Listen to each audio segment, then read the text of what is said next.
I wanted to show how to make a guide stop for this chop saw. This is a dry cut saw, and I want to make multiple pieces like that. So you can just set this guide up, and once you tighten your thumb screw, it locks this in position, and then you can keep on cutting away. Like if you want to cut a whole bunch of these, you can just keep on pushing them to the stop and cut away. What I did is I used this is 3/4 inch seamless tubing on the outside, and then the inside one is the 1/2 inch.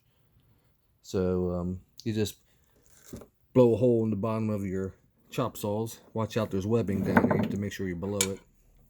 I just used a long drill bit first to find, where I'm going to go straight through to the other end.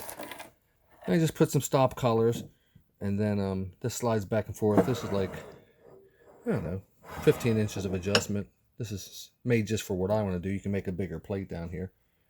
But just wanted to show you that. So you have to get your seamless tubing, blow a hole through there, get 2 collar stops, and you can make any size plate you want back here. But it should work pretty good. I can just keep on cutting away. So have a great day and try it out.